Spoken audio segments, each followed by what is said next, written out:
As earlier mentioned, we will continue with analysis and really input on this particular story, a really big story then since yesterday on this subject. So we have a mining and labour analyst, Mamokgethi Molopyane, on the line to speak to us more on what may have gone wrong there at the mine. Good morning to you, Mamokgethi. Thank you so very much for joining us on Afro Breakfast, ma'am. Good morning. Well, as a start, I'd like for you to help us just to unpack certain legislation. And the reason I'm asking about this particular legislation is that Sibanye-Stillwater spokesperson raised it. Section 23 of the Mining Safety Act. Can you unpack it for us and really what it says in terms of mine workers being able to refuse to go down a shaft if they feel that a shaft is not safe enough? Yes, they can do that, simply refuse to go on work, but also it provides for them to raise the issues with management or whoever is on that shift. However, often what is said in legislature does not translate to reality. Yes. And I say this to you because in the South African context, given the legacy of worker exploitation, worker control, we often see that workers, even if they have right to raise issues that that place does not look safe, I cannot go and work in that place because labor law or health and safety act of mining say this, or occupational health and safety act of the Department of Labor say I cannot go in there. Often workers do not have that. Even with those rights, they find themselves being unable to exercise that because of fear of intimidation, or fear of victimization.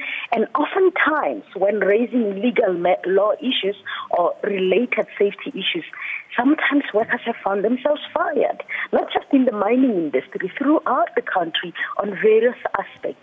And so that has often led to most workers being unable. If you heard comments from the workers made that we were afraid to go because we are threatened that we will lose our jobs.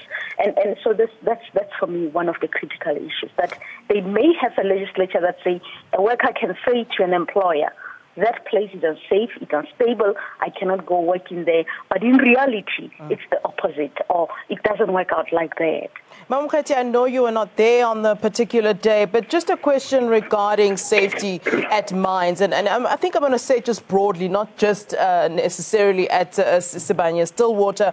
Are you of the view that, as has been said by a number of analysts, that there is a lot of sort of cost-cutting measures when it comes to safety standards, that there are sort of, profits are sort of above the lives of the workers? From where you're standing and as an analyst of mining and as a labor analyst, do you think that this is indeed the case? The fact that these mining companies are indeed cutting costs when it comes to the safety standards? I mean, we've spoken to Sibanye and they've said, no, our systems are in place. We do have the systems in place. We can never send workers down shafts when we've not adequately checked whether it's safe enough to do so.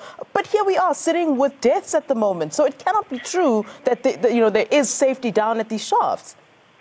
It could be that. It could be that they're cutting costs on safety-related measures, or perhaps for me that is more significant, that they are not enforcing them.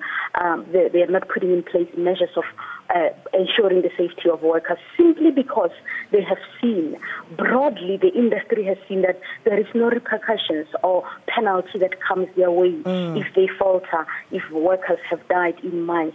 Secondly, it could be that they are not enforcing the safety measures, and they are not putting the safety measures put in place are not adequate. And thirdly, I always come back to government because they are the enforcer, they are the principal when it comes to ensuring safety of workers. And we often focus on the one aspect, on the Department of Mineral Resources, but the Department of Labor equally has the Occupation Health and Safety Act that together these two departments, with the Mine Health and Safety Act and the Department of Labor's Occupation and Health and Safety Act, I do not see how by now, no mining company has been held responsible since democracy for fatalities, for accidents, for repeated accidents. I mean, this year alone, yesterday's death amounts to 20 mine workers who have died at Sibanye's operations. That in a country such as Canada, in a country such as Australia, that is a crisis for a company, and that probably would have called for management of that company having to account, and that would have called for operations in that company being closed up until they can defend themselves or come up with a strong argument as to why should their operations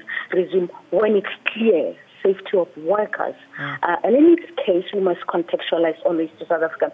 Safety of black bodies, of black miners cannot be guaranteed. I'd like to actually merge all the issues you've raised into one main question.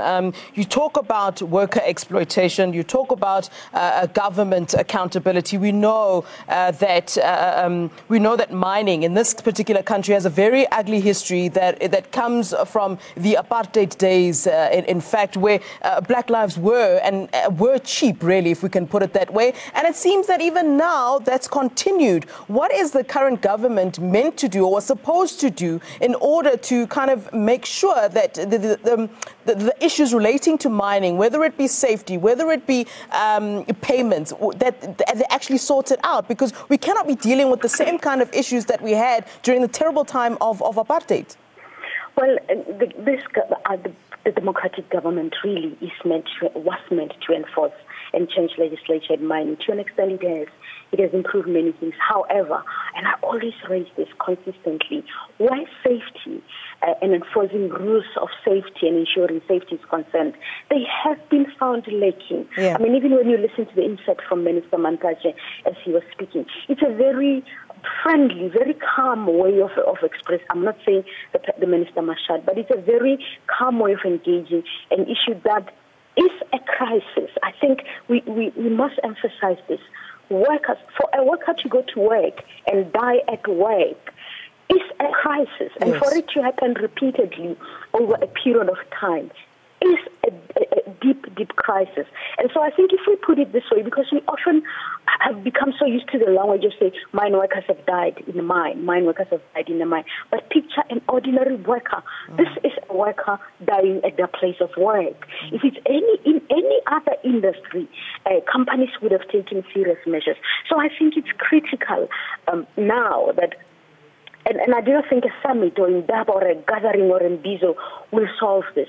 The only thing perhaps now finally, at last for me, that would solve this is if action is taken by the DMR and by the Department of Labour collectively combined. It would be a positive step to see the Department of Mineral Resources and the Department of Labour hold a joint press briefing to say these are the actions after the reports, after inspectors have inspected everything, these are the actions we are taking against a mining company. A crisis it is indeed, and I think that's the best word you could have used there. Mamokgethi, we appreciate your time. Thank you very much. That's Mamokgethi Molopyane, who's a mining and labour analyst, weighing in on, and we're going to call it that, the crisis in the mining sector, and the 4 deaths we are dealing with at the moment at that happened at Sibanye-Stillwater, and 1 worker still remaining trapped underground at this time.